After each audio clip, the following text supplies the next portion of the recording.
Nos acompaña el doctor Rafael López Sánchez, psiquiatra. Doctor, qué gusto saludarlo. Buenas tardes. Hola Pamela, ¿cómo estás? Qué gusto saludarte de nuevo. ¿Qué podemos decir de un caso como este? Bueno, podemos decir muchas cosas, realmente podemos profundizar en un montón de temas. Por supuesto, lo más grave es que alguien se haga pasar por algo tan delicado como un psiquiatra, un neuropsiquiatra, que está trabajando directamente con el sistema nervioso central de las personas. Esa es la parte más grave. Pero en contraste también nos puede permitir platicar mucho sobre en qué creemos, por qué creemos, cómo es que le dejamos la confianza de nuestra salud a alguien más, cómo nos podemos cuidar. Vaya, N cantidad de cosas que podemos platicar a partir de un caso, bueno, tan llamativo como este que ha sido. Claro. A ver, entiendo por supuesto la visión del riesgo de se hacía pasar por psiquiatra y estaba medicando a las personas, pero hoy vivimos rodeados de personas que se hacen pasar por lo que sea, por psiquiatras, hemos visto incluso por cirujanos, por abogados sin serlo, vaya, por un montón de cosas. Entonces, a mí me encantaría entender qué pasa por la cabeza de una persona que tiene estos comportamientos y por qué hay o encuentra personas que caen y que le creen. ¿Por qué les creemos?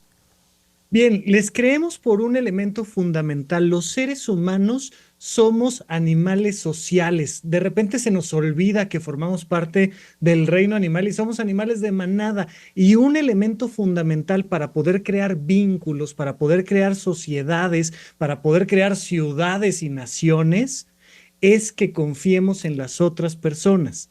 Mm. Lo más natural para las personas es confiar en otras personas y es algo que viene programado en nuestra biología más inmediata. Desde menores de edad, pues volteas y ves a otro niño, una niña, a un adulto y confías, y por eso los adultos muchas veces le tienen que decir a los menores: no estés hablando con extraños, porque lo natural es confiar. Entonces creamos estas redes sociales donde confiamos en una persona que se ve bien, que se oye bien, que me han recomendado por ahí. Entonces basta una simple imagen y una voz con cierta autoridad que diga ciertas palabras con confianza para que nos genere esta sensación de, bueno, es alguien en quien puedo confiar.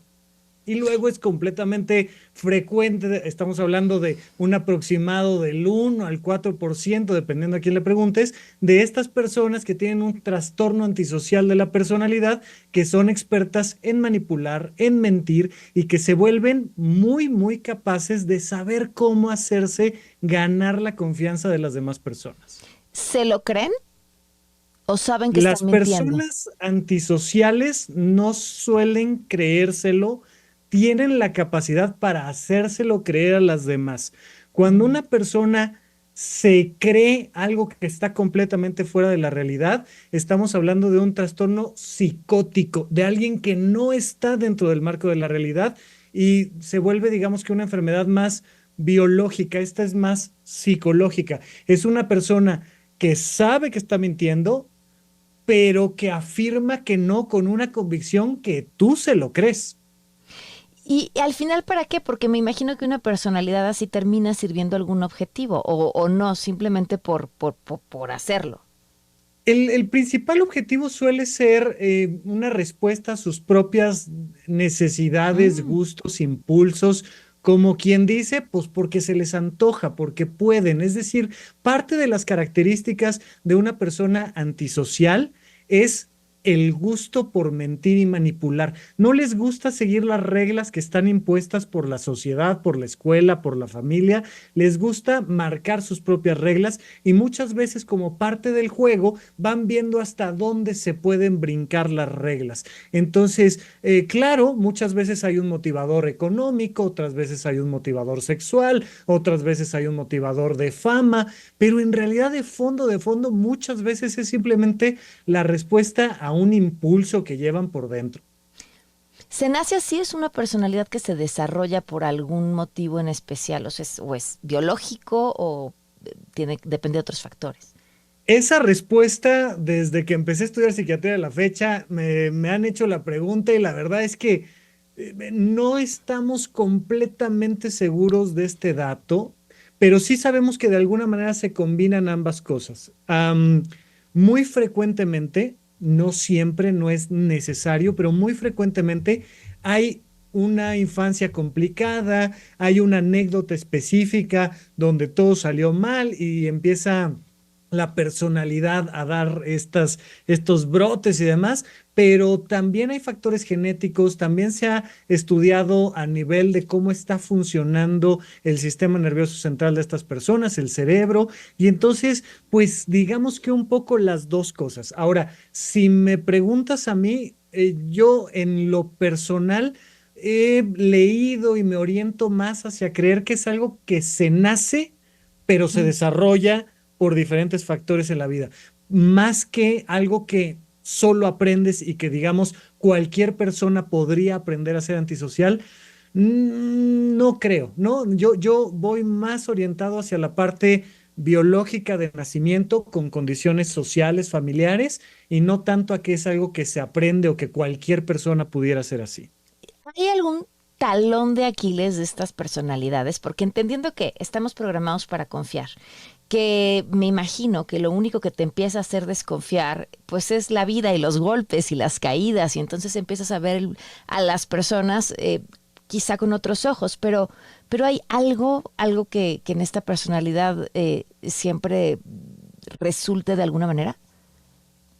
Pues mira, o sea, las personas que tienen este trastorno antisocial de personalidad, que son psicópatas, sociópatas, se usan diferentes términos para esto, pero digamos el oficial sería un trastorno antisocial de la personalidad.